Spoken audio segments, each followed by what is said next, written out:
කැඩෙද්දි බය වෙන්න එපා. රිදෙද්දි හේබෑ වෙන්න එපා. නැති වෙද්දි නන්නත්තර වෙන්න එපා. ස්වාමීන් වහන්සේ කඩන්නේ මේ මාලිකාව කඩලා ජේසුවයි දුන්නේ මාලිකාව විදියට. තැන්ත අර කන්දේ මේ කන්දේ නමස්කාර කරන්න ඕනේ නැහැ. ඔබගේ ආත්මානුභාවයෙන් ජේසුට කනෙක්ට් වෙන්න පුළුවන් අතුලාන්තයක් තියෙනවා කියලා ගුණාස කියා දෙනවා. බය වෙන්න එපා. කැඩෙන්න ඕනේ. කැඩෙන්න ඔබ බලාපොරොත්තු කැඩෙන්න ඕනේ.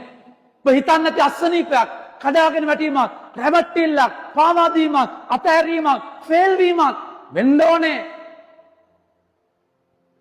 එතනින් තමයි මොනවාස හදන්නේ. හැබැයි ඔය කඩන කෑලි යකාට දෙන්න එපා. ජේසු උන්වහන්සේ මට මෙහෙම කරා මම යනවා මම කරා මෝඩ වෙන්න එපා. ඒ කැඩිච්ච කෑලි ටික ජේසුටම දෙන්න. කැඩිච්ච කෑලි ජේසුටම දෙන්න. ඔයාට හරි වටිනවා මේ පොත කියලා හිතන්න. මේ පොත මාර වටින පොතක්. තේරෙනවද කියන එක? අයියෝ මම මගේ පණ වගේ රකින්න පොත.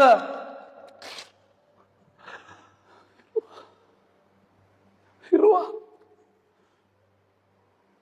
තේරෙනවද කියන එක? මේක යකාට දෙන්න පුළුවන්. ඉරපු එකාව මරනවා.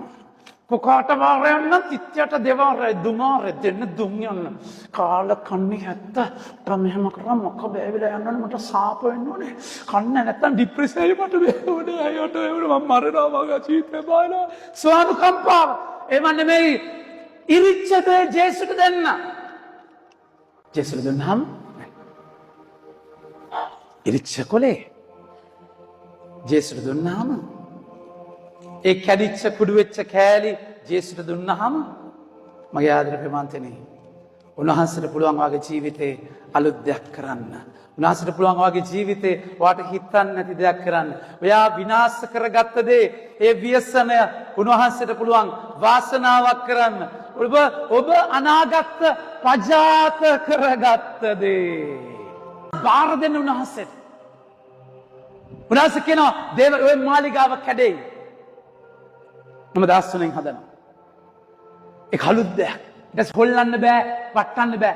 මම නිසා ඔයාව පාවා දෙනවා, ප්‍රතික්ෂේප කරනවා, වා රිදෙනවා. අදටත් රිදෙනවා ප්‍රේමාන්තනේ. ඔබගේ ආත්මානුභාවයෙන් ජේසුට කනෙක්ට් වෙන්න පුළුවන් අතුලාන්තයක් තියෙනවා කියලා ගුණාස කියා දෙනවා.